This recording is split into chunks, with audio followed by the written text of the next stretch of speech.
राधिकाय तदालये कृष्णाय कृष्णभक्ताय तद्भक्ताय नमो नमः। ॐ नमो भगवते वासुदेवाय। ॐ नमो भगवते वासुदेवाय।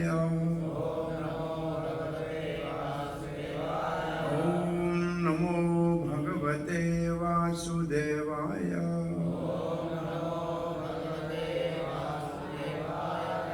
नारायणं नमस्कृत्यं नरं चैव नरोत्तमं देवीं सरस्वतीं व्यासं ततो जयमुदीरये। नष्टप्रायेषु भद्रेषु नित्यं भागवत सेवया भगवते उत्तमश्लोके भक्तिर्भवति नैष्टिकी। कृष्णाय वासुदेवाय देवकीनन्दनाय च नन्दगोपकुमाराय गोविन्दाय नमो नमः। जय श्री कृष्ण चैतन्य प्रभु नित्यानंद श्री अद्वैत गदाधर शिवासादि गौर भक्त वृंदा। हरे कृष्णा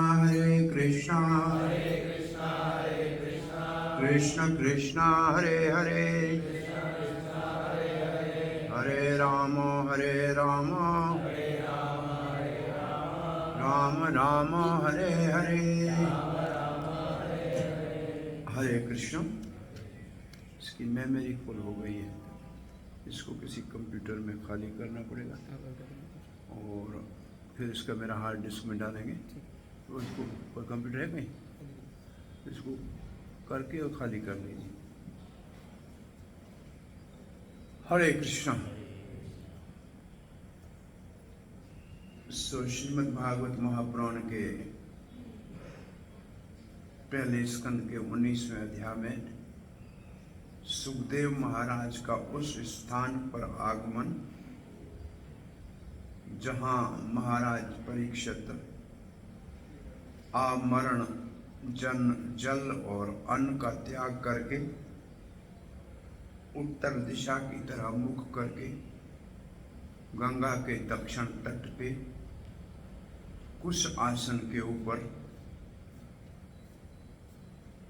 गंगा का आश्रय लेकर महात्माओं के महर्षियों के मध्य में कृष्ण कथा की लालसा से संकल्पबद्ध आके बैठे थे। और श्लोक 20 और 21 में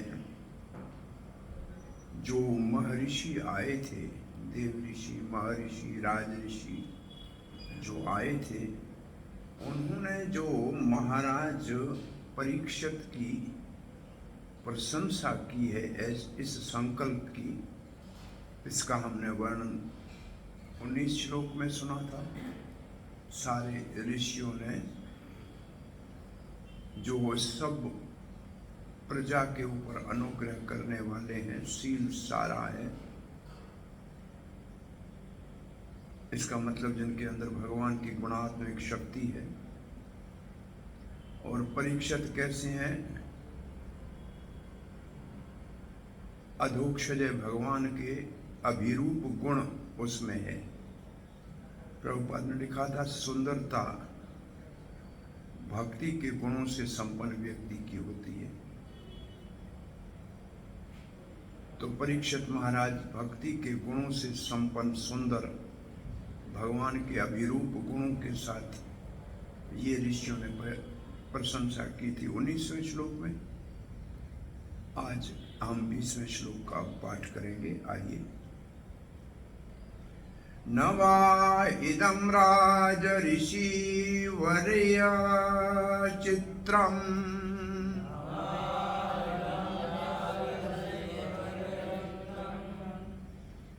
भवत्सु कृष्णं समनुवर्तेषु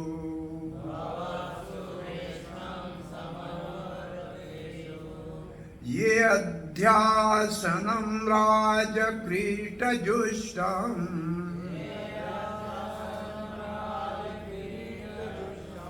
सद्यो जहोरभगवत्पार्श्वकामा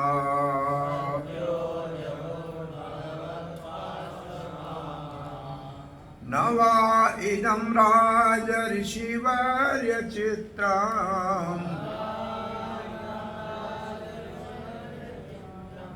भवत्सु कृष्णं समनुवर्तेषु।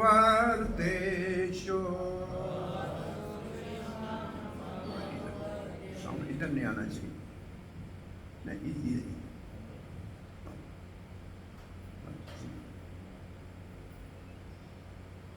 ये अध्यासनं राजक्रीटजुष्टम्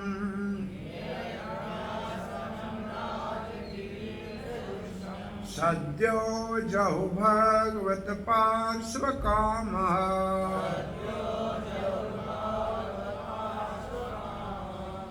न वा इदं राजऋषिवर्यचित्रम् भवत्सु कृष्णं समनुवर्तेषु ये अध्यसनं राजक्रीटजुष्टम्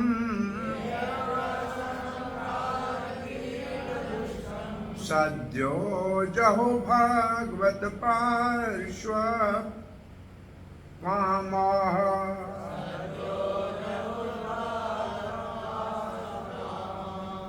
न वा इदं राजऋषिवर्यचित्रम् भवत्सु कृष्णं समनुवर्तेषु ये अध्यासनं राजक्रीटजुष्टम्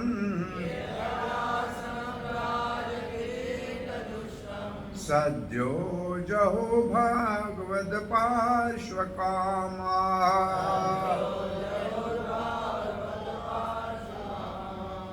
पाठ कीजिए।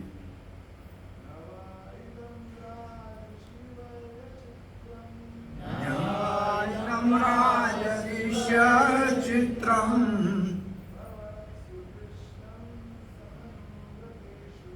भवत्सु कृष्णं समनुव्रतेषु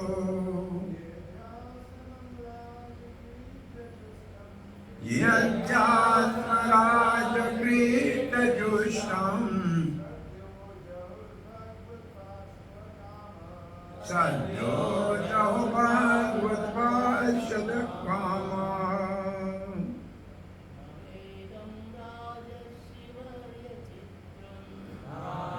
इदं राजऋषिवर्यचित्रम्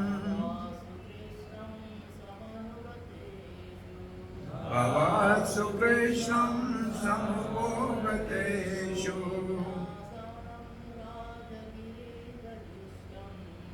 यद्यासनं राजक्रीटजुष्टम्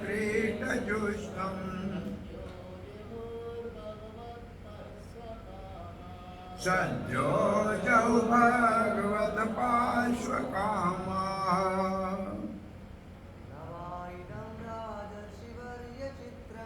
भवाइदं राजऋषिचित्रम् भवत्सु कृष्णं समनुव्रतेषु यद्यासनं राजक्रीटजुष्टम् सद्यो जहु भगवत पार्श्वकामः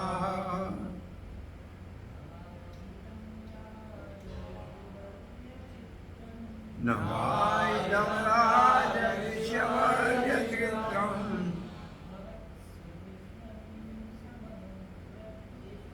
भवत्सुकृष्णं समं वदेषु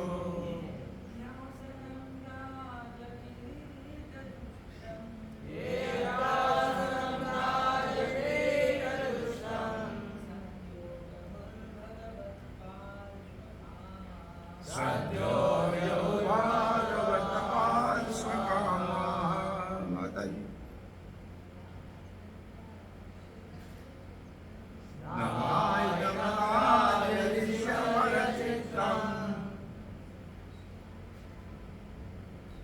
भवत्सुकृष्णं समनुतेषु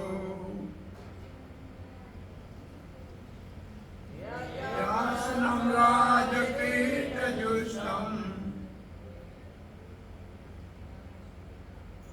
सद्यो यो भगवत्पार्श्वकामः। न इदम राजऋषि वर्य चित्रम। चित्रम को ऐसे समझे विचित्रम। विचित्र का मतलब आश्चर्य। राजवर्य मतलब राज ऋषियों में सर्वश्रेष्ठ। सो राज ऋषियों में सर्वश्रेष्ठ महाराज परीक्षित न वा इदम, ये जो आपका कार्य है ये कोई आश्चर्यजनक नहीं है। क्या कार्य आश्चर्यजनक नहीं है? सद्यो जहु भगवत पार्श्व कामः। इसके आगे वाला श्लोक पहले पढ़ें। ये अध्यासनम राजक्रीट जुष्टम जहु सद्यो जहु। ये जो, ये आश्चर्य क्यों नहीं है? क्योंकि आप जैसे अध्यासनों का था जिसका राज सिंहासन आसनम। अध्यासन का मतलब जिस आसन के ऊपर आप आरूढ़ थे। इसका मतलब हस्तिनापुर का सम्राट का आसन। राजक्रीट जुष्टम का मतलब सारे अन्य राजा भारतवर्ष के आपके चरणों में अपना मुकुट के साथ शील झुकाते थे। इसका मतलब आपके अधीन थे, आपको किसी से भय नहीं था। सद्यो जहु उसको त्याग दिया। यह आश्चर्य नहीं है कि आपने ऐसे राज सिंहासन को त्यागा है जिसको सारे संसार के राजा अपने सर को झुका के अपने मुकुट को आपके चरणों में नतमस्तक होते थे। आपके पूर्वज महाराज युधिष्ठिर ने भी तो ऐसे ही किया था। उन्होंने भी कृष्ण के स्वधाम जाने का सुनते ही अपना राजमुकुट नीचे रखा कि राज ये हमको कृष्ण ने दिया था, इस राज को अब हम नहीं करेंगे। तब भीमसेन ने कहा भैया मुझे राज के लिए मत कहना। उसने भी अपना मुकुट नीचे रख दिया। अर्जुन तो पहले ही व्याकुल थे कृष्ण के जाने से, और नकुल सहदेव ने कहा हम भी राज नहीं करेंगे। तो ये पांडव परिवार ऐसा है जिनको राज के भोग की कोई लालसा नहीं। इसलिए ऐसा एक छत्र राजा जिसको समस्त विश्व के राजा अपना सर झुकाते थे, जिसके नाम ने सामने, उसको त्याग दिया।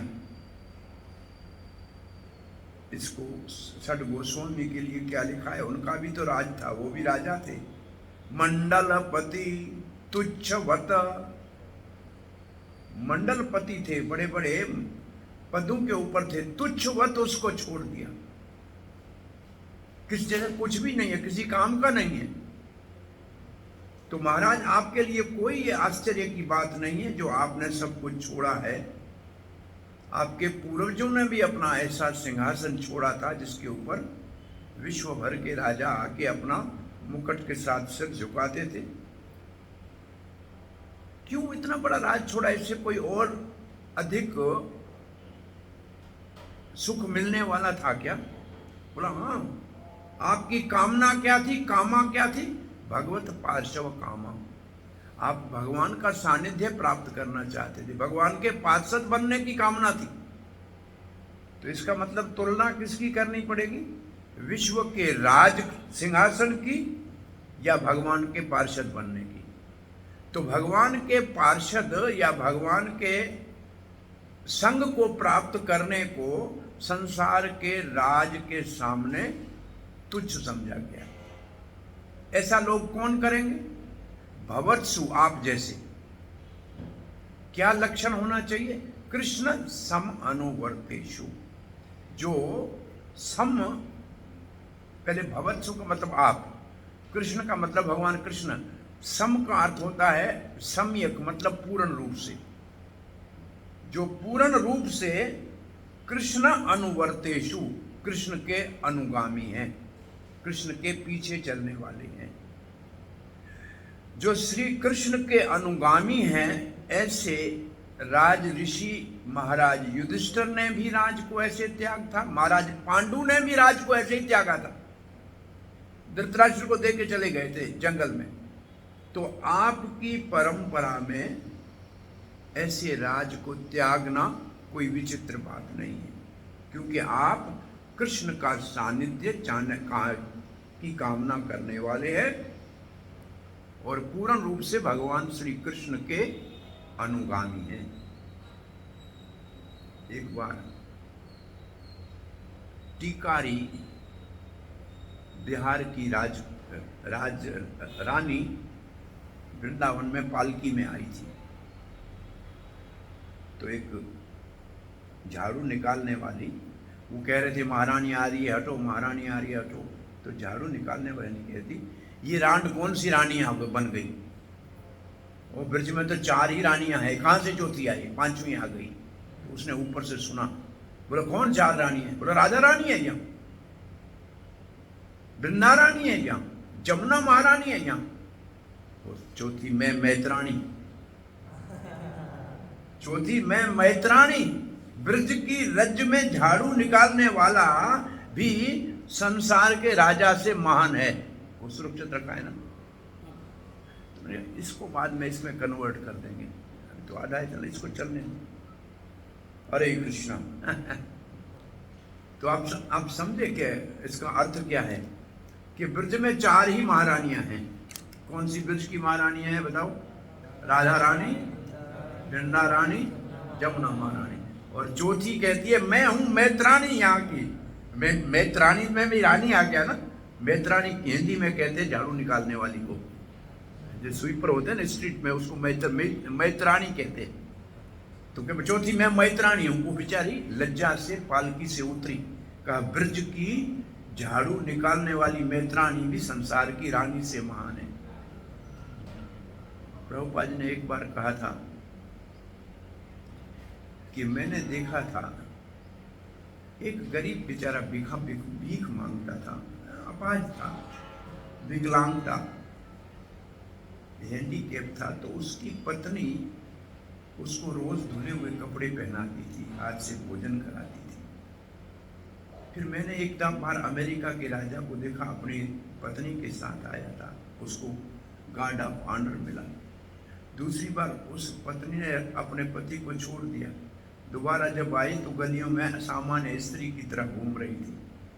इसका अर्थ है, प्रभुपाद ने कहा, अमेरिका की रानी से भी भारत की भिखारिणी महान है, जो अपने पति का इतना सम्मान करती है। वो विकलांग है, उसको भी नहीं छोड़ा है, और उसने राजा को छोड़ दिया है, तो उससे तो ये महान हुई कि नहीं हो? भारत की गरीब भिखारी की पत्नी भी अमेरिका के प्रेसिडेंट की पत्नी से महान है, क्योंकि वो तो पति को छोड़ देती है, ये बेचारी उसको नहीं छोड़ा है। तो ये जो प्रसंग है, अब इसका आप अनुवाद देखिए। वो जो महर्षि आए हुए हैं वो कह रहे हैं, हे राजऋषि वर्य परीक्षित, पांडु वंश में जिसका विशेषता ये है कि वो भगवान श्री कृष्ण के अनुगामी हैं।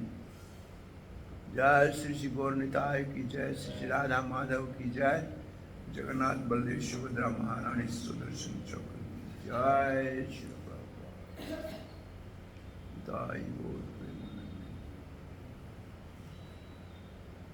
पांडु वंश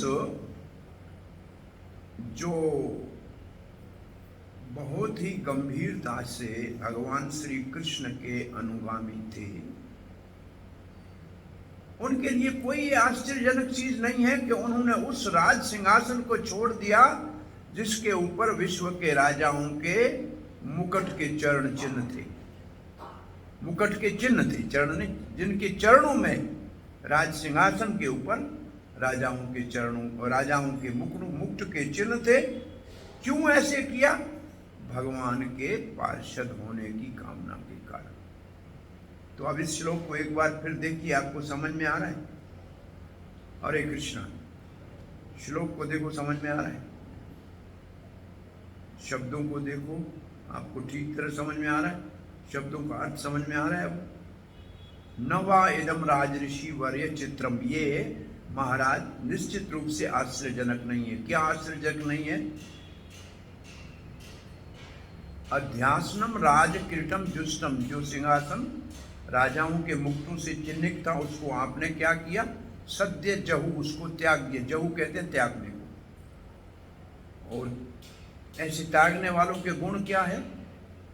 श्री कृष्ण समनुवर्तेषु, जो भगवान श्री कृष्ण के पूर्ण अनुगामी है, उनके लिए ये कोई आश्चर्य की बात नहीं है। उनके लिए बिल्कुल ये आश्चर्य की बात नहीं, क्योंकि उनकी कामना क्या है? भगवत पार्षद की कामना है। तो अब आपके पास ऐसा कौन सा पद है जो आप पकड़ के बैठे हैं और भगवान के पार्षद की कामना नहीं है? बस कोई पद नहीं है, छोटा सा, कहीं दुकान एक होता है, मकान एक होता है, किसी की चीजें उसको भी छोड़ने को तैयार नहीं। राजा ने राज सिंहासन को छोड़ दिया और हम छोटे से संसार में अपने पद को या काम को छोड़ने के लिए तैयार नहीं है भगवान के सानिध्य प्राप्त करने को। और आज ऋषि, यह आश्चर्यजनक नहीं है कि आप भगवान श्री कृष्ण की कामना, पार्षद की कामना के लिए पांडु वंश में जन्म लिए हैं, जिसमें सब कृष्ण के अनुगामी हैं।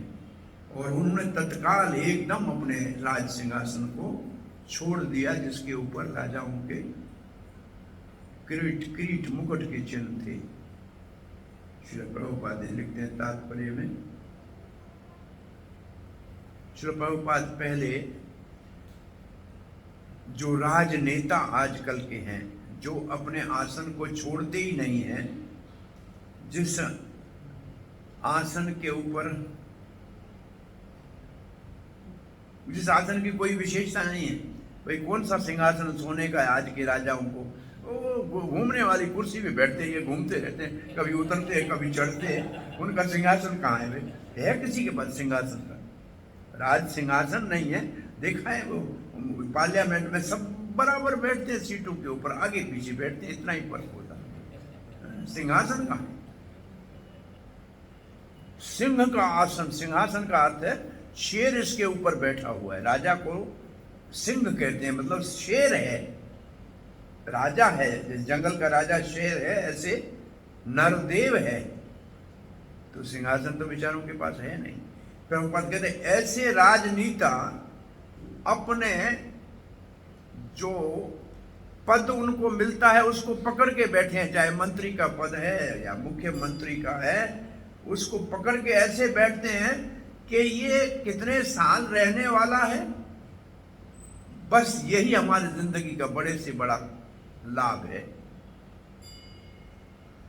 4 साल में 5 साल में उतर जाना है। एक मंत्री ने कहा कि तुम मंत्री बनो, बोला नहीं बनूंगा। अरे भाई मंत्री बन जाओ, बोला नहीं बनूंगा। बोला क्यों? बोला 5 साल पे एक बार उतारे हुए ना, फिर मेरे सामने नाम लगेगा भूतपूर्व मंत्री, मैं भूत नहीं बनना चाहता, क्योंकि सारों को भूतपूर्व बनना पड़ता है ना। भूत तो सबके साथ लगेगा ना। फिर जो एक बार उतर गया उसको क्या कहते हैं हिंदी में? ये भूतपूर्व मंत्री, इसका मतलब पुराना भूत है ये। तो इसलिए ऐसे कोई राज को स्वीकार नहीं करना चाहिए जिसमें भूत बनना पड़े। तो श्री प्रभुपाद जी लिखते हैं इसलिए वो अपने जो पद है उसको ऐसे चपक के बैठते हैं कि उसको कभी नहीं छोड़ना है। उनको कुछ पता नहीं है कि भगवान का पार्षव कितना महत्वपूर्ण है, मुक्ति कितनी महत्वपूर्ण है, वो इसको नहीं जानते। तो प्रभुपाद जी प्राचीन काल के राज ऋषियों की तुलना आधुनिक राजाओं से कर रहे हैं या राजनेताओं से कर रहे हैं। एक राजनेता ऐसे थे, राज ऋषि, जो राज सिंहासन को तत्काल त्याग कर भगवान का सानिध्य प्राप्त करना चाहते थे। वो एक राजनेता आज के ऐसे हैं, मरने दम तक कुर्सी को छोड़ने के लिए तैयार नहीं है, जबकि वो छूटने वाली है। ये प्रभुपाद के तात्पर्य का पहला तुलनात्मक निरूपण है राज ऋषियों का और आधुनिक राजनेताओं का। अब प्रभुपाद जी लिखते हैं आगे,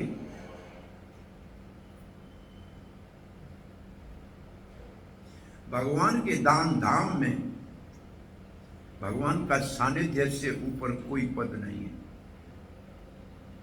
भगवान के पार्षद बनना, भगवान के सानिध्य प्राप्त करना, इससे ऊपर और कोई पद नहीं है। उस पद के लिए कुछ भी त्यागना हो तो त्याग सकते। भगवान के कौन सा एक श्लोक ऐसा है, लाख चीजें त्याग कर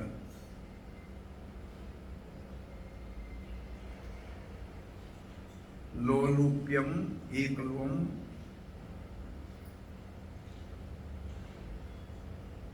अच्छा सा एक हमारे आचार्यों का वचन है। सामान्य पहले आपको बात बता दें, 100 काम छोड़कर स्नान कर लेना चाहिए। 100 काम छोड़ के स्नान करना चाहिए। 1000 काम छोड़ के समय पे भोजन करना चाहिए। 1,00,000 काम छोड़ के भजन करना चाहिए। भजन का मतलब भगवान का जप करने के लिए 1,00,000 काम छोड़ के उसको करना चाहिए। 100 काम छोड़ के स्नान करो, 1000 काम छोड़ के भोजन करो टाइम से, 1,00,000 काम छोड़ के भजन करो, और कोटि काम छोड़ के भगवान का पार्षद बनने की कामना करो। करोड़ों काम छोड़ दो उसको, क्योंकि ये महत्वपूर्ण पद दुर्लभ है। इसके लिए दुर्लभ मानव जन्म सत्संग, ये सत्संग ही भगवान का सानिध्य प्राप्त करने एकमात्र रास्ता है। सो प्रभुपाद जी आगे लिखते हैं, मानव शरीर तो मिला ही, नर शरीर मिला है नारायण को पाने के लिए। नारायण प्रायण होने के लिए ही नर शरीर मिला है। हरे कृष्णा कृष्णा कृष्णा हरे हरे, हरे राम राम राम हरे हरे। प्रभुपाद ने अंग्रेज में लिखा है, The human life is meant for achieving this end। इसका मतलब मानव शरीर भगवान के सानिध्य प्राप्त करने के लिए मिला है, कृष्ण का अनुगामी बनने के लिए मिला है। यही उद्देश्य है मानव शरीर का, और कोई नहीं है। प्रभुपाद जी आगे लिखते हैं, भगवत गीता में भगवान ने हमें आश्वासन दिया है कि कई बार कहा है कि भगवत धाम आ जाओ। वो नित्य मेरा धाम है, सनातन धाम है, वही परम उपलब्धि है।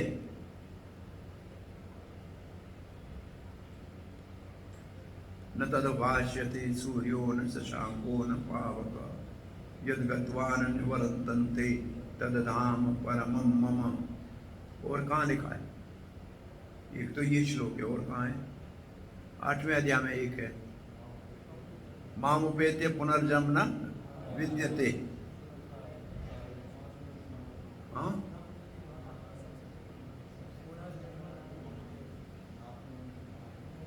हाँ, महात्मानुस्पाम देवी प्रकृति, ये कह रहे, दूसरा है समसिद्धिम परमाम गतम। बहुत से श्लोक भगवत गीता में प्रभुपाद जी कहते हैं जिनमें भगवत धाम की नित्य शाश्वत भगवत धाम की प्राप्त करने की भगवान ने आश्वासन दिया है। और अब प्रभुपाद जी ने तात्पर्य में मुख्य रूप से प्रहलाद महाराज जो एक महाजन है उनकी शिक्षाओं को उद्धृत किया है। अब प्रहलाद महाराज की शिक्षाओं में, प्रहलाद महाराज एक महाजन है। महाजन ये न गत सपंथ, हमारे लोग हमको वो रास्ता अपनाना चाहिए जिसके ऊपर महाजन चलते हैं। तो ये एक महाजन प्रहलाद की शिक्षा है जिसको प्रभुपाद ने यहाँ उदाहरित किया। प्रहलाद महाराज जब नरसिंह देव को प्रार्थना कर रहे थे तो कह रहे थे, हे मेरे स्वामी, इस भौतिक संसार से मैं भयभीत हूं, मैं आपके इस भयानक नरसिंह के रूप से भयभीत नहीं हूं। भगवान नरसिंह का क्रोध का रूप है, क्रोध का अवतार है। वारा देव नरसिंह देव ये भगवान के क्रोध के अवतार है।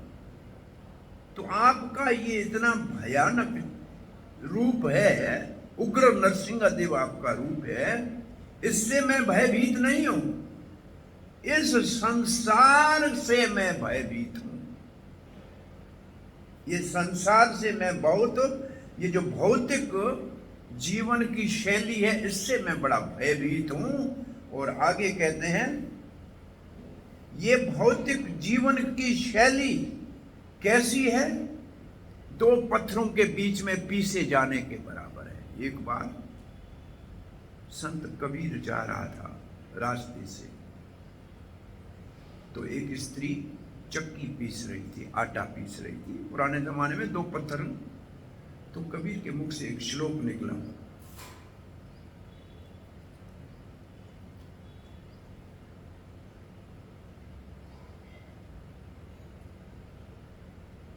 चलती चक्की को देख कर पड़ा कबीरा रोवे, दो बाटन के बीच में साबत रहे न कोई।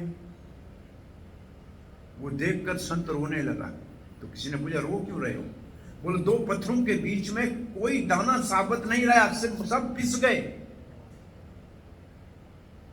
तो उसकी पत्नी साथ चल रही थी। कहे लोई सुन कबीरा, पत्नी कह रही है, सुनो कबीर, कीली के चितलाए, जो नीचे वाले पत्थर में एक कीला लगा होता है, उसके ऊपर वाला पत्थर घूमता है। कीली के चितलाए, कीली के पास में जाके देखो, दो बाटन के बीच में साबत ही रह जाए। जो दाना बीच में कीली के पास पड़ा होता है वो नहीं पिसता है। इसका अर्थ है, जो भगवान का शरण लेता है वो दिन रात की चक्की में नहीं पीसता है। तो ये असल में चक्की क्या है, पत्थर क्या है? दिन रात। दिन रात की चक्की में उसका जीवन समाप्त होता है जो भौतिकवादी जीवन की शैली जीता है। और जो नारायण परायण है उसका सूर्य आयु नहीं हरते। ये न है भागवत का श्लोक, उनकी आयु सूर्य नहीं हरते, सबकी आयु हरते हैं लेकिन उसकी नहीं हरते। तो ये दो पत्थरों के बीच में पिसा जा रहा है। ये जो लिखा है यहाँ प्रहलाद महाराज ने, तब मेरे को ये पुरानी एक कहानी वो याद आई। तो दो पत्थर के बीच में कोई दाना साबत नहीं रहता। बोले, उसने कहा आटा पीस रही है तो दाना पीस नहीं रहे ना। बोला, ये मैं नहीं कह रहा हूँ, मैं कह रहा हूँ दिन रात की चक्की में सारे जीव भौतिक जीवन की शैली से पिसे जा रहे हैं। बोला, नहीं नहीं ऐसा नहीं है, देखो कीली के पास साबत बचे। कुछ दाने जो होते हैं ना कीली के पास साबत होते हैं, वो पिसते नहीं है क्योंकि वहां दूसरा पत्थर नहीं आ सकता। तो भगवान के शरण में जाने वाले संसार में पिसते नहीं है। इसलिए क्या कहते हैं प्रहलाद जी, और प्रहलाद जी कह रहे हैं, हम इस भौतिक संसार के भवसागर में के कुंड में गिर गए हैं जो ऐसे हमको घुमा रहा है। कहीं देखा है और नदी में या समुद्र में ऐसे कोई खड्डा होता है नीचे, तो ऐसे विरल पूल बनता है, कुंड बनता है, उसमें गया तो नीचे जाएगा। तो हम तो उसमें नीचे गिर गए हैं। ये हमको कभी ऊपर उछाल देती है, कभी नीचे डाल देती है। कभी ऊपर उछाल देती है, कभी नीचे डाल देती है इसको। कभी स्वर्ग और कभी नरक डुबाए। और इसका उदाहरण क्या दिया है चैतन्य चरितमृत में? जैसे राजा पुराने जमाने में किसी अपराधी को गर्दन से पकड़ के पानी में दबा देता था, 2 मिनट दबाने के बाद बाहर निकालता था, वो कहता मैं बहुत अच्छा लग रहा है, सांस मिल गया, और फिर डुबाता था, फिर बाहर निकाला था। तो स्वर्ग में जाना ऐसे सांस लेना है, नहीं तो नरक में जाना डूबना है, इतना ही सुख है उधर। ये उदाहरण चैतन्य चरितमृत में दिया हुआ है कि कभी स्वर्ग दिखाए, कभी नरक डुबाए, जैसे राजा चोर को जल में डुबाए और बाहर निकाले। तो ये संसार का सुख ये है, व्हर्लपूल में कभी ऐसे कभी ऐसे। ये वो भी तो भौतिक जगत है ना भाई, स्वर्ग भी तो भौतिक जगत में है ना, और ये प्रकृति के 3 गुणों के अधीन है, इसलिए सब जगह बराबर है। साधु के लिए स्वर्ग और नरक दोनों बराबर है कि दोनों भौतिक जगत में है। भौतिक जगत तो समान ही, कहीं भी है तो भौतिक जगत में ही है ना। आगे प्रहलाद महाराज लिखते हैं,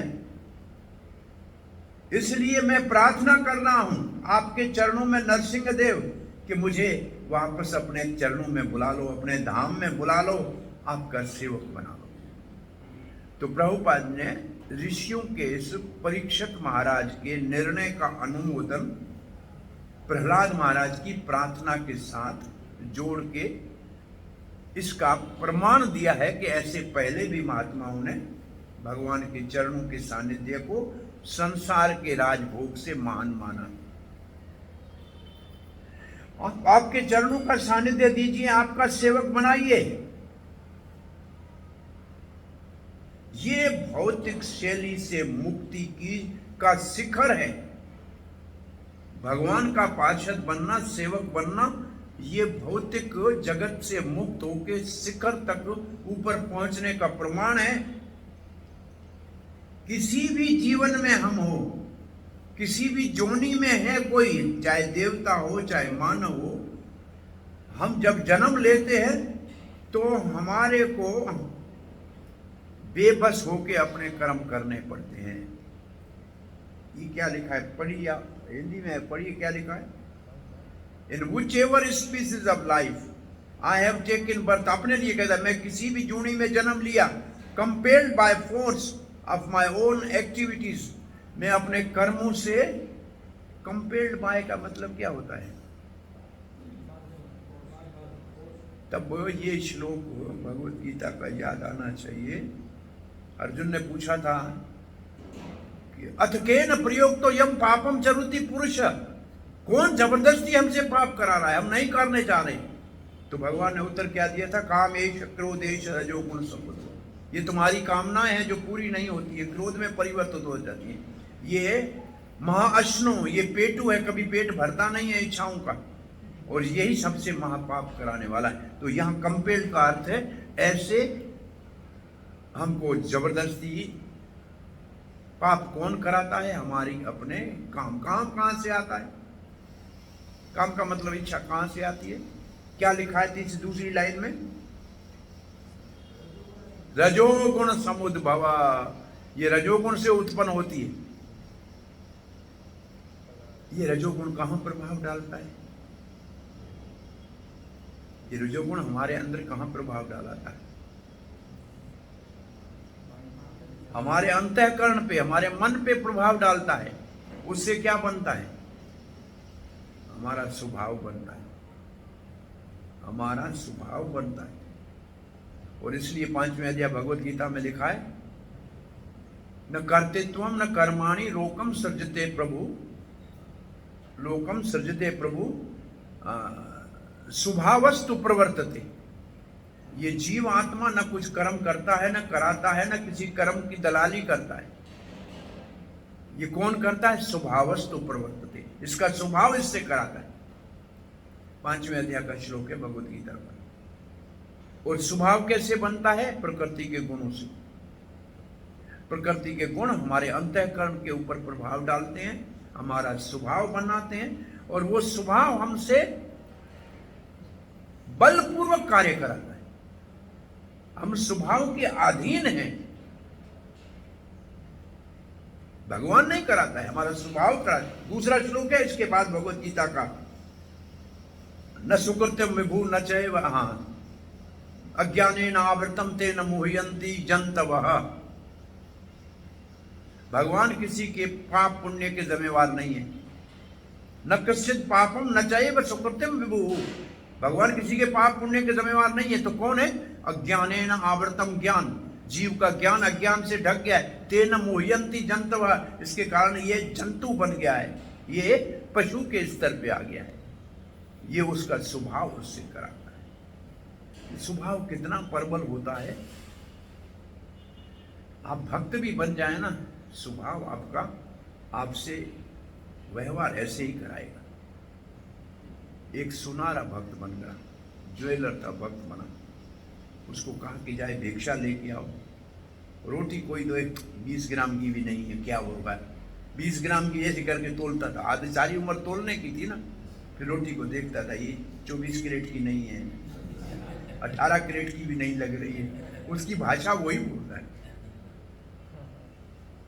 तो सुबह वही तो आपने एक कथा सुनी होगी, चोर चोरी से जाए हेरा फेरी से ना जाए, नहीं सुनी? एक चोर हो गया साधु के साथ। वो साधु प्रचार कर रहे थे, बस चल रही थी, तो वो काम चोरी का करता था, उसको अच्छा लगा, प्रसाद रसगुल्ले मिल रहे थे, करना कुछ भी नहीं पड़ता था। थोड़े वो वैसे भी दीवार कूदते थे, उनको तो नाचना आता था। कीर्तन में नाचने में कौन सा खर्च लगता है, वो तो दीवार भांग जाते थे। बोला ये तो अच्छा है, कुछ भी नहीं करना पड़ेगा। सो जा रहे थे भक्त वृंदावन, रास्ते में कहीं रुके, चोर को रात को नींद नहीं आई। अब करे क्या, आदत है, सामान तो उठाना चाहिए, नहीं तो नींद नहीं आएगी। तो उसने क्या किया, एक साधु की धोती निकाल के दूसरे के थैले में डाल दी, दूसरे का लोटा तीसरे थैले में। सुबह साधु कहता अरे मेरी धोती कहाँ है, मेरा लोटा कहाँ है? तो उसने कहा झगड़ा मत करो, तेरी धोती उस थैले में, तेरा लोटा उधर पड़ा है। बोला किसने किया है? बोला मैंने किया। और क्यों किया? बोला महाराज चोर हूँ, क्या करूँ? चोरी से क्या, हेरा फेरी से नहीं किया, मैं चोरी तो नहीं की, लेकिन हेरा फेरी कर दी इधर का उधर। ये मेरा स्वभाव है, मैं इसको रोक नहीं सकता। तो स्वभाव इतना प्रबल होता है। आपने अपने कर्मों के आधार पे अगर देवता का शरीर ले लिया तो आपको देवता जैसा ही व्यवहार करना पड़ेगा, आप बदल नहीं सकते उसके बाद। ऐसे है जैसे आपने जहाज का टिकट ले लिया, जहाज उड़ गया, उसके बाद आप कूद नहीं सकते, आपको उसी स्पीड से जाना पड़ेगा, आप कुछ नहीं कर सकते। ऐसे अगर आपने कुत्ते के शरीर में अपने कर्मों से जीवात्मा को डाल दिया तो भौंकना ही पड़ेगा, फिर हरे कृष्ण नहीं जप सकते, क्योंकि उस शरीर में मशीन ही वो डाली हुई। इसको कहते हैं फिर आपको उसी के व्यवहार से ही काम करना पड़ेगा, आप दूसरा कुछ कर नहीं सकते। कंपेल्ड का मतलब ये है कि किसी भी जोनी में जाओगे तो एक बार उस शरीर में गए तो वो शरीर का अपना स्वभाव है, उससे आपको चलना पड़ेगा।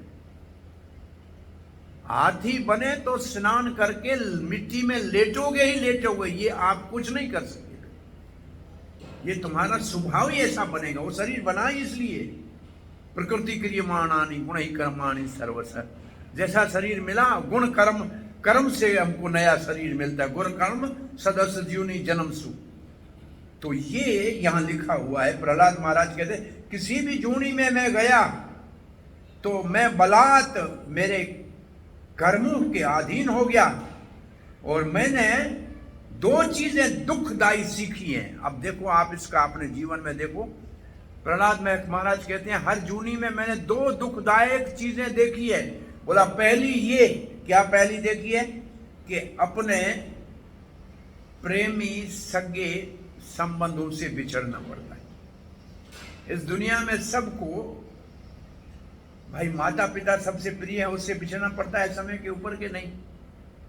तो एक तो दुनिया का बड़े से बड़ा दुख है कि आप जिससे प्रेम करते हो उससे आपको बिछड़ना पड़ेगा। और दूसरा दुख क्या है?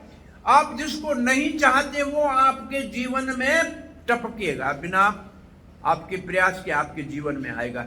आप बीमारी नहीं चाहते हैं, आ जाएगी। आप नहीं चाहते बीमार हो, लेकिन बीमारी आ जाएगी। आप नहीं चाहते हैं कि मैं बूढ़ा हूं, लेकिन बूढ़ा होना पड़ेगा। अब कोई नहीं चाहता है बूढ़ा होना, लेकिन सबको होना पड़ता है। इसका अर्थ ये, दूसरा ये लिखा है, मैंने 2 दुखदायी चीजें देखी है। पहली अपने प्यारों से बिछड़ना पड़ता है और ऐसे चीजों से मिलना पड़ता है जो हम नहीं चाहते। कोई नहीं चाहता है कि घाटा पड़े, कोई नहीं चाहता है कि मैं चलते हुए गिर जाऊं और हड्डी टूट जाए, लेकिन होता है। ये दो चीजें संसार की दुखदाई है। आपने कभी इसके ऊपर सोचा है? सगे संबंधी प्रेमियों से बिछड़ना पड़ता है और न चाहने वाली चीजें जीवन में सबको स्वीकार करनी पड़ती है।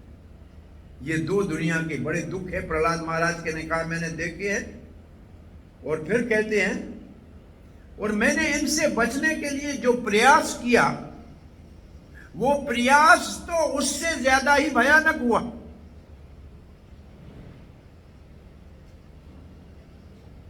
जिस प्रयास से मैं इन दो कष्टों से बचना चाह रहा था, वो प्रयास तो इससे ज्यादा भी बड़ा भयानक हुआ, बड़ा दुखदाई हुआ, बड़ा डेंजरस था। एक दूध उबल रहा था, दूध में चूहा गिर गया। तो मां को कहा, बेटे ने कहा, मां चूहा गिर गया। बोला, बिल्ली डालो दूध में, चूहे को खा जाएगी। तो ये है इस दुनिया के दुख के निवारण का जो आप रास्ता निकालेंगे। वो चूहा तो छोटा था, बिल्ली दूध में गिरी, चूहे को तो खा गई, लेकिन बिल्ली का क्या करोगे? फिर बोले, इसमें गाय डालो। इसको कहते हैं कि जिस दुख के निवारण के लिए आप कोई रास्ता निकालते हो वो उससे भी भयानक होता है, वो और दुखदाई होता है। बहुत बड़े अनुभव करके देखो कि हम जिस दुख को मिटाना चाहते हैं वो दुख और बढ़ के सामने आता है। एक दवाई बीमारी के लिए देते हैं, दो दवाइयां उस दवाई के बुरे असर को मिटाने के लिए देते हैं। ये हमारी डॉक्टरी का नेम है कि दवाई एक दर्द की देंगे, दो और देंगे कि ये गोली जो नुकसान करेगी उसको रोकना। तो ये है निवारण की चीज और ज्यादा भयानक है। उस रोग से रोग की चिकित्सा ही दुखदाई है। इसलिए मैं इस धरती के ऊपर एक कोने से दूसरे कोने तक भटक रहा, इसलिए मैं आपको प्रार्थना करता हूं कि आप कृपा करके मुझे अपने चरणों में शरण दीजिए। प्रहलाद महाराज कह रहे हैं, हम सब को सोचे हम भी कौन सी जूनियों में, हमने कितनी जूनियां बदले हैं ये तो आप बता नहीं सकते। इसका मैं आपको एक प्रश्न पूछता हूं, इसका आप उत्तर दोगे तो मैं समझ जाऊंगा कि आपको पता है। आज तक आपने कितने कपड़ों के जोड़े बदले हैं? कोई बता सकता है? आप में से कोई बता सकता है आज तक अपने कितने कपड़े के जोड़े बदले? जब एक जीवन के कपड़े के जोड़ों का पता नहीं है तो आत्मा ने कितने शरीर बदले कौन बताएगा? बताओ। और कपड़े से तुलना दी गई है ना भगवत गीता में, वासांसी जीर्णानि विहाय नवानि गृह्णाति नरो प्राणि। इसका अर्थ ये है कि इस जन्म के कपड़ों के जोड़े का पता नहीं है जिसको, उसने कितने जन्म बदले हैं कौन बताएगा? कोई नहीं बता सकता। वही प्रहलाद महाराज कहते हैं, कभी देवता बना हूं, कभी सूकर कुकर बना हूं, सब जगह यही समस्या मैंने देखी है। अपनों से बिछड़ना पड़ा है और न चाहने वाले चीजों को भोगना पड़ा है, और उसको मिटाने के लिए जो प्रयास किया वो उससे भी अधिक दुखदाई हुआ। अब दुनिया में आप किसी से पूछिए जाके कि आपको सुख चाहिए, सब क्या कहेंगे? हाँ चाहिए। कब चाहिए? कब सुख चाहिए? दिन में, रात में, संडे को, मंडे को? कब सुख चाहिए आपको? हर समय चाहिए। कहाँ चाहिए? घर में चाहिए, मंदिर में चाहिए, दुकान पे चाहिए, कहाँ चाहिए? हर जगह चाहिए। किससे चाहिए? दोस्त से, मित्र से, घरवाली से, सबसे। अब देखो, आपने जो सुख मांगा है सब जगह चाहिए, सब समय चाहिए और सबसे चाहिए। अब कौन है जो सब जगह है, सब समय है और सब में है? आपका रिश्तेदार है, आपका पैसा है, आपका कोई भाई है, सब जगह है, सब समय है, सब में है। कौन है सब जगह है, सब समय है, सब में है?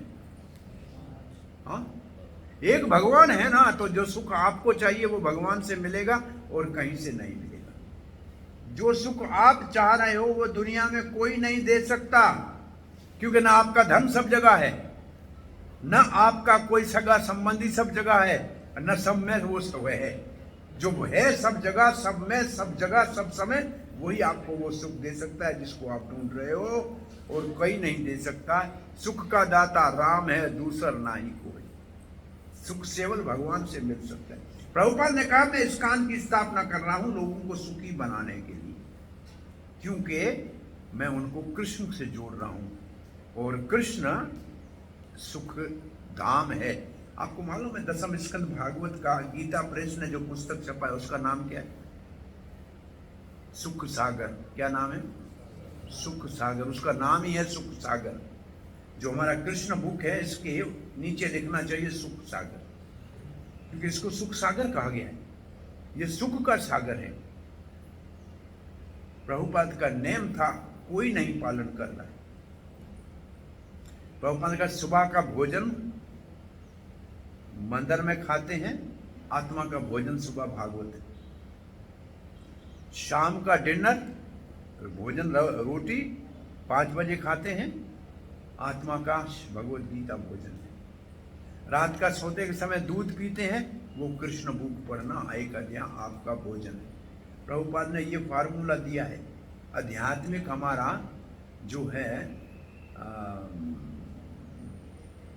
आध्यात्मिक भोजन का टाइम टेबल प्रभुपाद ने दिया है। 8 से 9 बजे भागवत सुनो, फिर जाके शरीर का प्रसाद खाओ। पहले आत्मा का प्रसाद, फिर शरीर। शाम को पहले शरीर का प्रसाद 5 बजे खा के 7 बजे मंदिर में भागवत सुन लो, और रात को 9 बजे सोने से पहले दूध का गिलास पियो और कृष्ण बुक सुनो। अब भागवत तो फिर भी सब मंदिरों में चल रहा है। भारत में, पाश्चात्य देशों में भागवत समाप्त हो गया। अमेरिका में कोई 1-2 मंदिर में मुश्किल से सुबह भागवत चलता है। जहां सैकड़ों मंदिरों में चलता था, वहां तो संडे और सैटरडे को दरवाजे खुलते हैं मंदिरों के। नहीं कोई भागवत सुनने वाला। 1 दिन 2 दिन हफ्ते में मुश्किल से हो रहा है। प्रभुपाद जी इसी के ऊपर कटाक्ष करते थे कि चर्च में संडे को जाते हैं, और अब हमारा ये हाल हो गया। शाम की भागवत क्लास कुछ मंदिरों में बची है, बाकी सब में समाप्त हो गई। उसका एक कारण है कि हम बाहर प्रचार करने के लिए जाते हैं। पहले प्रचार बाहर नहीं होता था, इसलिए भागवत क्लास होती थी। लेकिन फिर भी लोग तो बहुत शाम को मंदिर के दर्शन के लिए आते हैं ना, तो भागवत क्लास का नेम शाम को होना चाहिए। और रात को कृष्ण बुक पढ़ना तो सबको भूल गया, किसी मंदिर में नहीं। रात को दूध जहां बटे वहां सब बैठ के एक अध्याय कृष्ण बुक पढ़ के दूध पी के सो जाओ, तो सोपन में कृष्ण आएगा। ये प्रभुपाद जी का फार्मूला इतना सरल था, लेकिन आज तक हम इसको अच्छी तरह से अपने जीवन में धारण नहीं कर सके। ये सत्य है कि झूठ है?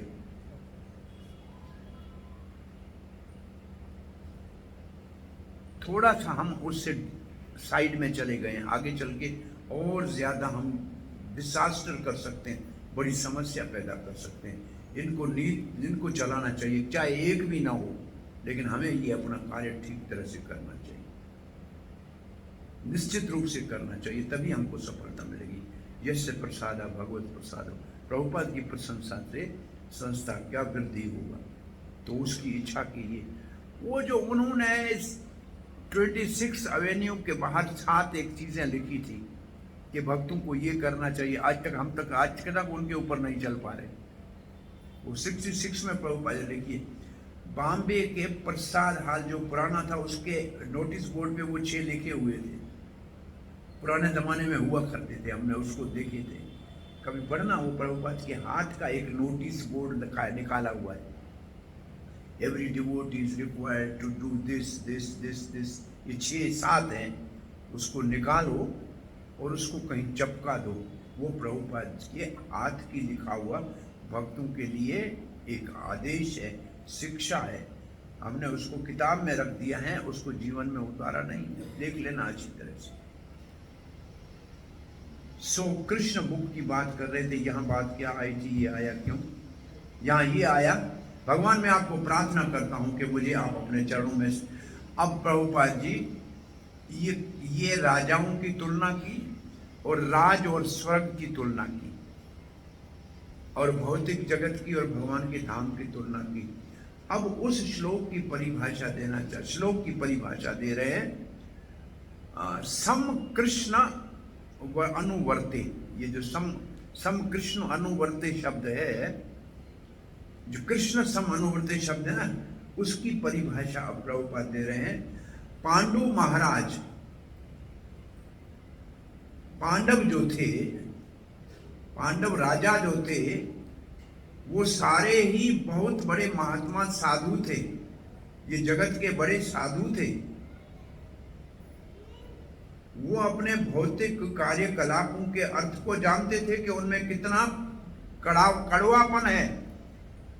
देख रहे, बिटर लिखा है ना, यह कितना कड़वापन है, कितना कड़वापन है देखना चाहिए। तो पांडव भगवान के सन पार्षद थे, भाई थे, बुआ के लड़के, धर्मात्मा थे, फिर भी लाक्षागृह में जलने के लिए जाना पड़ा,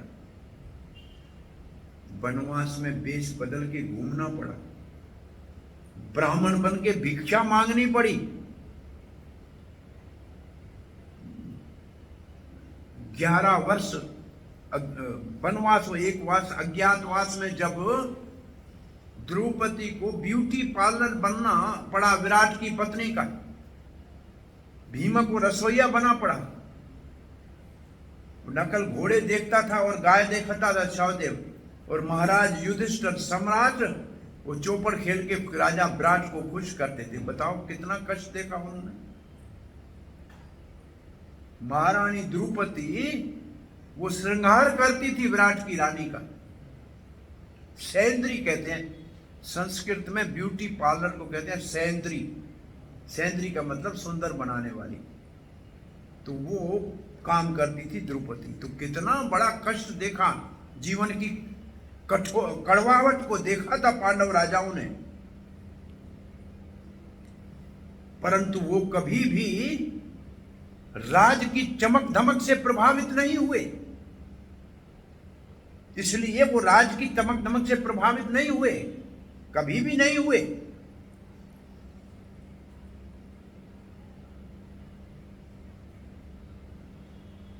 उनने उस राज से भगवान के सानिध्य को ज्यादा महत्व दिया। उनके सामने ये प्रस्ताव आया कि राज करोगे या भगवान का संग? बोला हम भगवान का संग करेंगे, राज नहीं चाहिए। ये उनकी विशेषता थी। महाराज परीक्षित उन्हीं का पौत्र था, योग्य पौत्र था युधिष्ठिर महाराज का। महाराज युधिष्ठिर ने भी अपने राज को ऐसे त्यागा था, ये उसका पोता था, इसलिए इसने भी उस राज को ऐसे त्याग दिया। इसलिए इंपीरियल थ्रोन अपने बेटे जन्मेजय को दे दिया,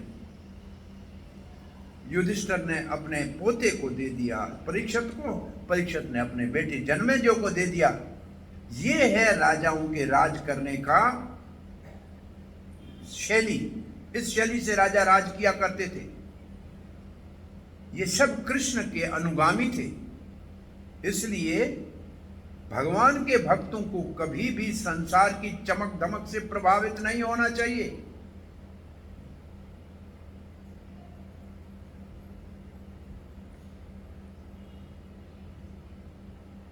उनको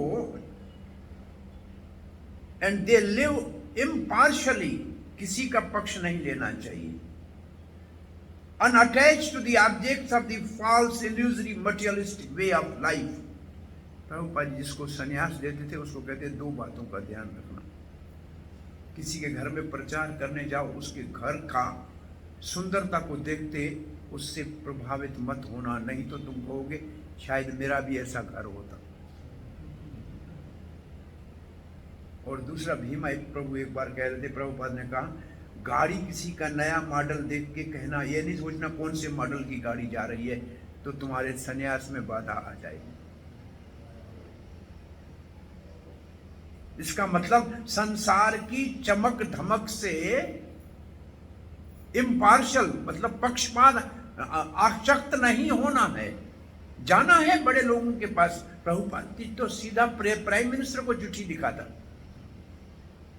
लाल बहादुर शास्त्री को भागवत अपना दिया था जाके पर्सनली, इंदिरा गांधी को चिट्ठी लिखा था मिलने के लिए, प्राइम मिनिस्टर प्रेसिडेंट अमेरिका को चिट्ठी लिखा था कि मैं आपके देश में अच्छा सा एक स्पिरिचुअल एटमॉस्फेयर चाहता हूं, मेरा सेक्रेटरी अत्र ऋषि है, ये आपसे कांटेक्ट करेगा।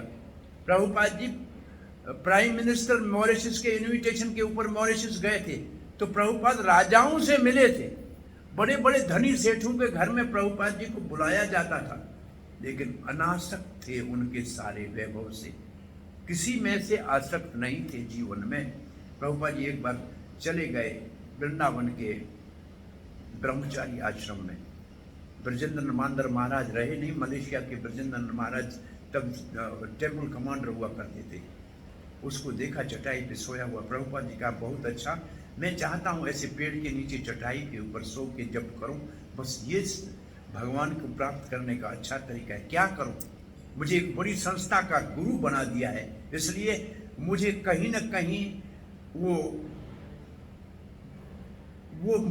सम्मान स्वीकार करना पड़ रहा है परंपरा और भगवान के लिए, परंतु मेरे लिए ये चटाई और ये पेड़ के नीचे बैठ के जप करना अच्छा लगता है।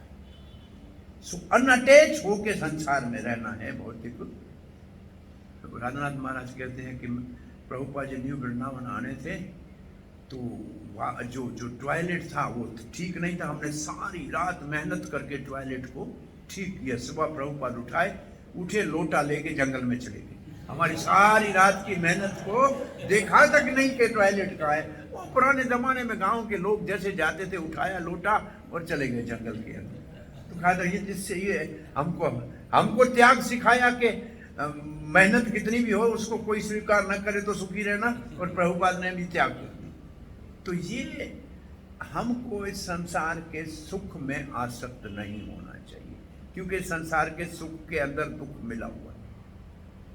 आप सुख संसार का लोगे तो दुख मुफ्त में मिलेगा। गेट 1 बाय 1 गेट 1 फ्री, यही फार्मूला है। ये संस प्रसजा भोगा दुख योनिया एवते, ये जो इंद्रियों का सुख है उसी के गर्भ में दुख जन्म लेता है। और इसके ऊपर हमारे जीव गोस्वामी पाद लिखते हैं कर्म संदर्भ में, काम का अर्थ है इच्छा। इच्छा है भगवान के सानिध्य की, इसलिए अति प्रेम के कारण, भगवान के प्रति अति प्रेम के कारण, and the extreme preeti for the Lord, because of pain they could not be satisfied with his internal manifestation. Therefore they prayed to meet, to be near to him by breaking bandage of family life, which is an obstacle to attaining him. संसार में सबसे बड़ी हथकड़ी क्या है? संबंध। संबंध को उल्टा कीजिए तो क्या हो जाएगा? बंधन। बंधन का कारण है संबंध। सारे संसार में बंधन का कारण है संबंध, और इसको छोड़ने में बड़ा पीड़ा होती है। अब हमको ये एक मेरे प्रश्न का उत्तर दीजिए, श्री कृष्ण किससे आपका संबंध कब का है, और आज के आपके इस जन्म के संबंधी है, इनके साथ संबंध कब का है?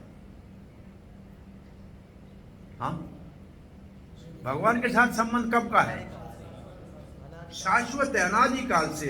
और अभी संसार में जो हमारे रिश्तेदार हैं उनके साथ संबंध कितने समय का है? कुछ सालों का है। तो किस संबंध को महत्व देना चाहिए? भगवान के संबंध को। सीधी सी बात है, सबके लिए है। बेटे के लिए भी यही है और बाप के लिए भी यही है।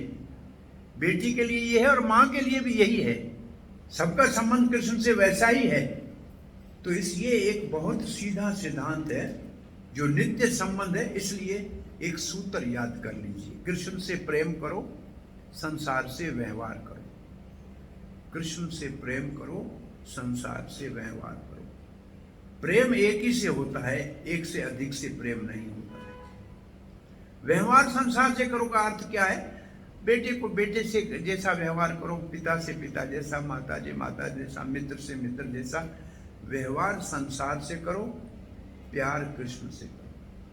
हम उल्टा करते हैं, व्यवहार भगवान से करते हैं, एक आध बार महीने में आ जाते हैं, संडे को आ जाते हैं, ये हो गया व्यवहार। और प्यार करते हैं अपने परिवार से। वो छूटने वाला है और ये कभी नहीं छूटने वाला है। ये शरीर छूटने वाला है, उसको संभाल के बैठे हैं। परमात्मा हमारे साथ सदा रहने वाला है, उसको बुला के बैठे हैं। बहुत बड़ी गलती कर रहे हैं, लेकिन सभी गलती कर रहे हैं, इसलिए गलती नहीं लग रही है। भाई जब हम बच्चे थे, हमारे गांव में किसी घर में चाय पीते थे तो हम कहते थे ये नशइयों का घर है, मत जाना इस गली में। ये आज से 60-70 साल 60 साल पहले ये हमारे गांव की भावना थी कि अरे इसके घर में चाय होती है, बड़ा नशई है। अब जिसके घर में चाय नहीं कहते ये बहुत गरीब है, चाय भी नहीं पी सकता। उल्टा हो गया कि नहीं हो गया? क्योंकि सब घर में चाय आ गई, अब क्या करोगे? चाय को नशा माना जाता था उस जमाने में। और कोई तेल बाजार से खरीदता था ना, डालडा, तो बोरी में ढक के लाता था, कहते गरीब हो गया है, घी नहीं है तब तेल खा रहा है।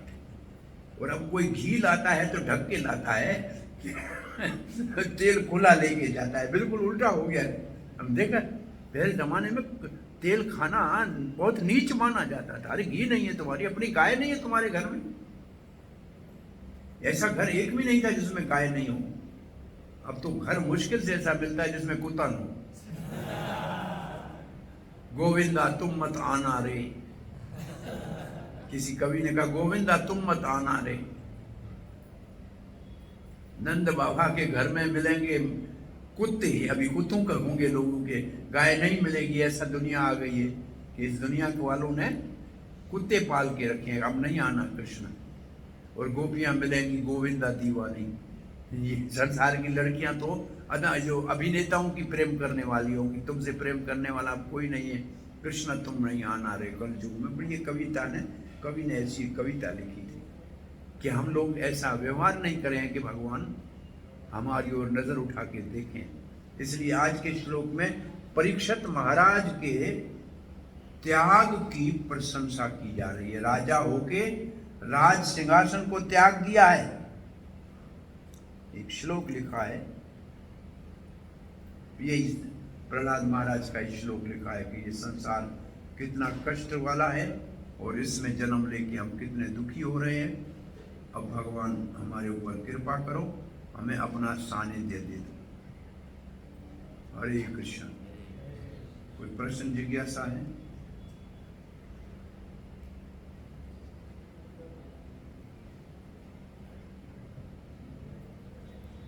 हाँ जी। हरे कृष्ण प्रभु जी।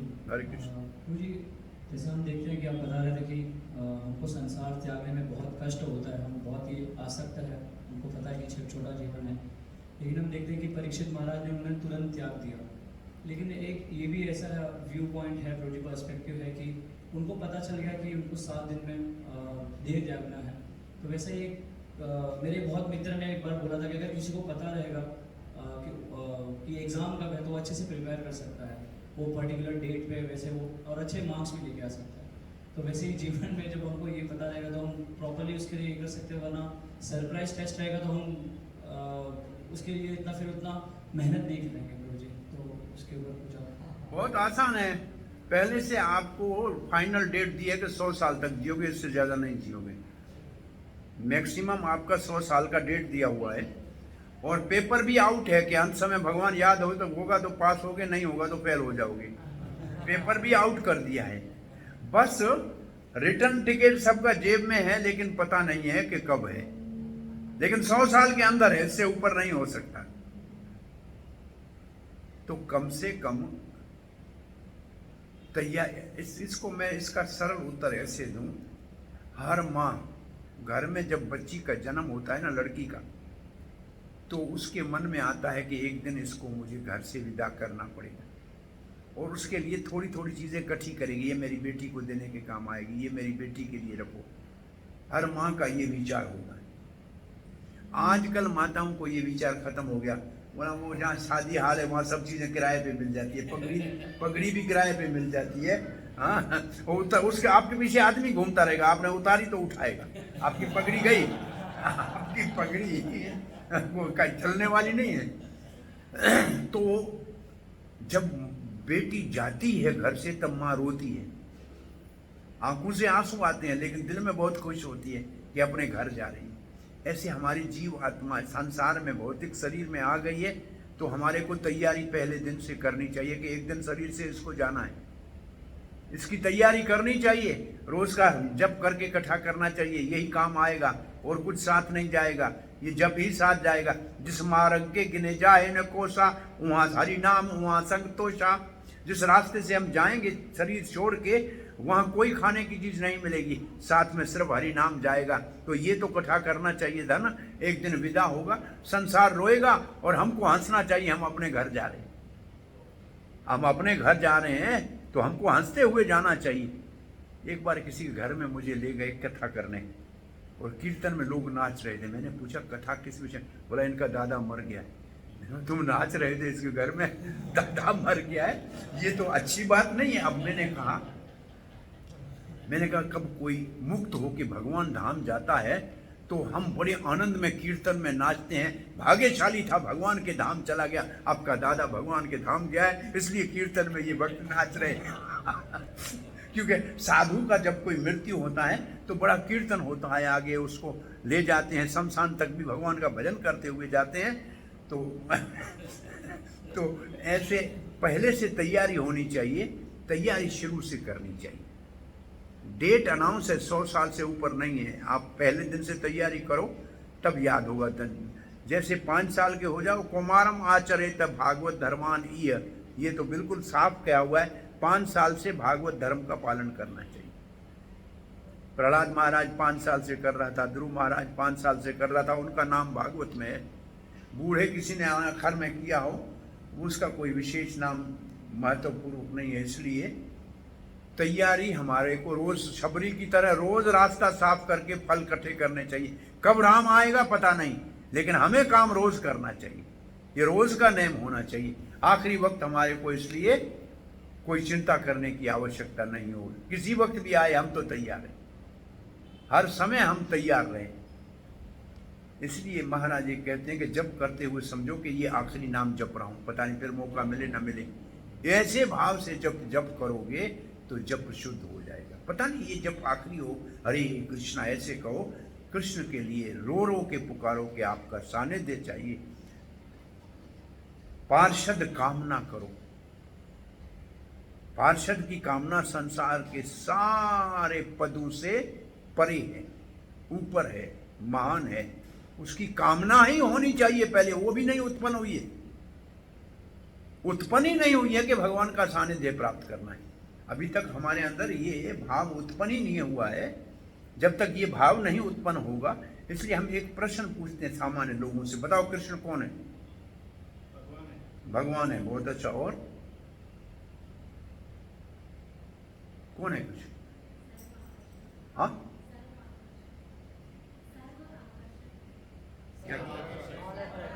ऑल अट्रैक्टिव, परमाकर्षक है। भले बहुत अच्छा। सर्व कारण कारण है। और क्या बोला?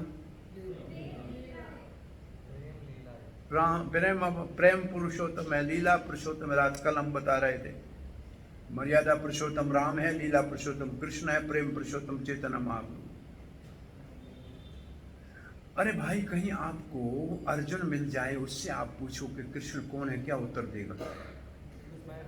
भगवान है कहेगा क्या? क्या कहेगा? मेरा सखा है।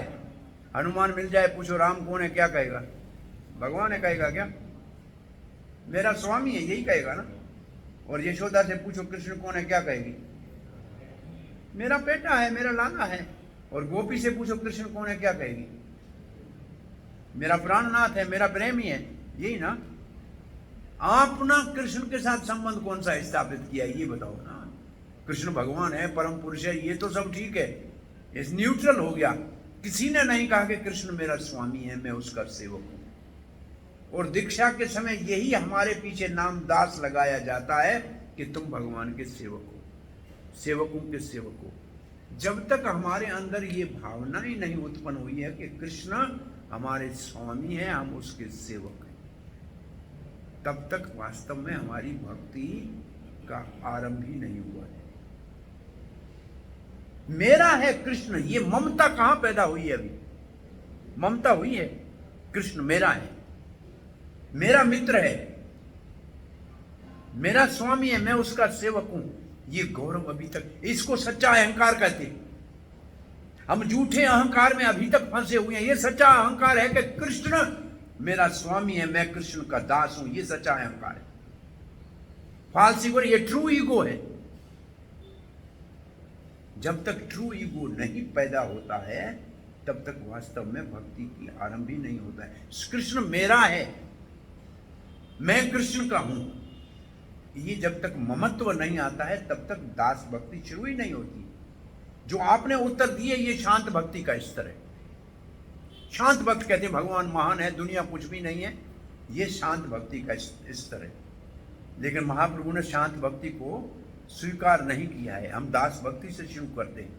इसलिए ममत्व होना चाहिए, भगवान मेरा है, मेरा स्वामी है, मैं उसका सेवक हूं। तो आप ये, हाँ भैया,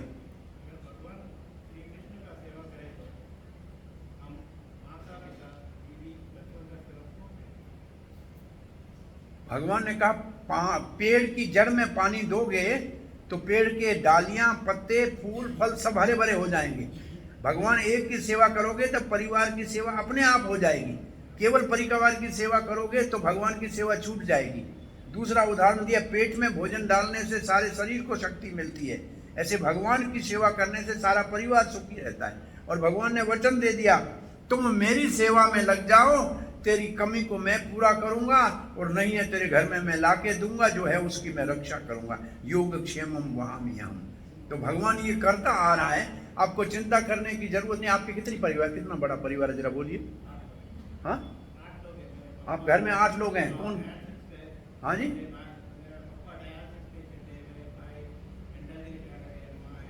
आपके अपने बच्चे कितने हैं? 3 बच्चे।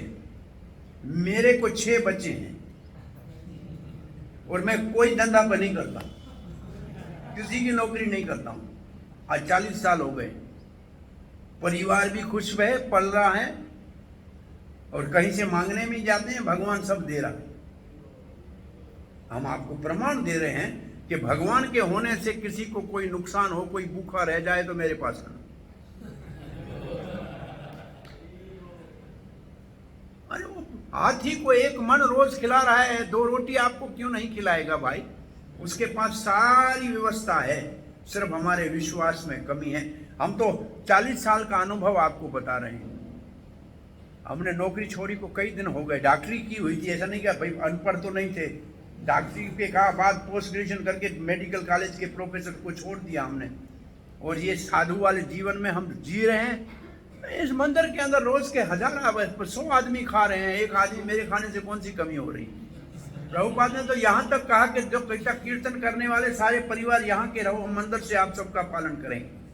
आप बस कीर्तन करो और कुछ मत करो, आप सिर्फ कीर्तन करो, हम सबका पालन करेंगे। प्रभुपाद ने यहाँ तक कहा था, जो कीर्तन करने के लिए आते थे, एक दिन उन सबको कहा था कि आप यहीं आके रहो, कीर्तन रोज करो, आपको सब पालन पोषण हम करेंगे, मंदिर से रहने की जगह भी देंगे, खाना भी देंगे, आप आके बैठो, लेकिन कीर्तन करो, रोज 8 घंटे कीर्तन करो। बहुत मुश्किल काम है, वास्तव में आसान नहीं है। भगवान सब देने को तैयार है, लेकिन हम लेने के लिए अभी तक तैयार नहीं। मैं अकेला नहीं, ऐसे प्रभुपाद ने लिखा है 10वें स्कंद भागवत के 2 अध्याय में कि हमारे सैकड़ों भक्त है जिसको कोई स्थायी काम जाब नहीं है, लेकिन भगवान उसको ऑपुलेंटली मेंटेन कर रहा है। ये तात्पर्य में लिखा है, पढ़ के देखना कि hundreds of devotees which have no fixed job or income in the world, but they are opulently maintained by Krishna. Prabhupada के अपने शब्दों में तात्पर्य में लिखा हुआ है। हमारे परिवार की सेवा करनी चाहिए। अब मेरा परिवार समझ के नहीं, कृष्ण ने हमको ये सब परिवार दिया है, ये भगवान का भक्त हैं, हम सब मिलकर भगवान की सेवा करेंगे। भगवान सबका पालन करने वाला है, सबका वैसे भी पालन भगवान ही कर रहा है। भाई हमको चाहिए सांस लेने के लिए हवा, ये कोई गवर्नमेंट से मिल रही है या खर्च पैसों की ला रहे हो क्या? ये भगवान मुफ्त में दे रहा है कि नहीं दे रहा है? पानी चाहिए, अब तो पैसों का हो गया, लेकिन ऊपर से मुफ्त में बरसात में गिरा रहा है कि नहीं गिरा रहा है? क्या भगवान ने सब सुविधा, धरती के अंदर अन्न का दाना डालो 3 महीने में आपको 1000 दाना देता है, इतना रिटर्न कौन देता है? पृथ्वी माता दे रही है।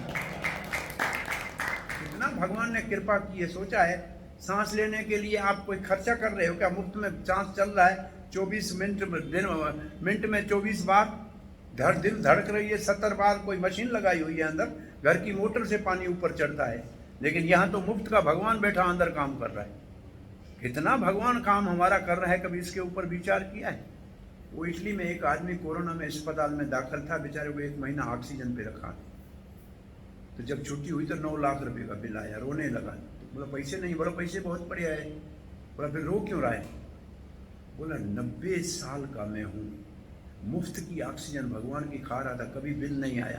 तुम्हारा 1 महीने में 9 लाख रुपए का बिल आया, इसके ऊपर रोना आ रहा है कि भगवान की ऑक्सीजन 90 साल खाई, 1 दिन बिल नहीं आए, और तुम्हारा 1 महीने का 9 लाख बिल है। और भगवान ऐसा बिल भेजे तो कोई घर परिवार पाल सकेगा? सबका देवाला निकल जाएगा। ये बिजली का ये जला रहे महीने का बिल आता है कि नहीं क्षेत्र? आता है ना। और ये रोज सूर्य निकलता है, कभी बिल भेजा है भगवान ने? इतना बड़ा बल्ब लगा के रखा है, मुफ्त में सबको रोशनी दे रहा है, 1 रुपये का बिल नहीं आया, कभी नहीं काटी है बिजली। इतना जो हमारे लिए कर रहा है, उसके लिए हाथ जोड़ के हरे कृष्णा भी नहीं कर सकते? हरे कृष्णा कृष्णा कृष्णा हरे राम ग्रंथराज श्रीमद् भागवत महापुराण की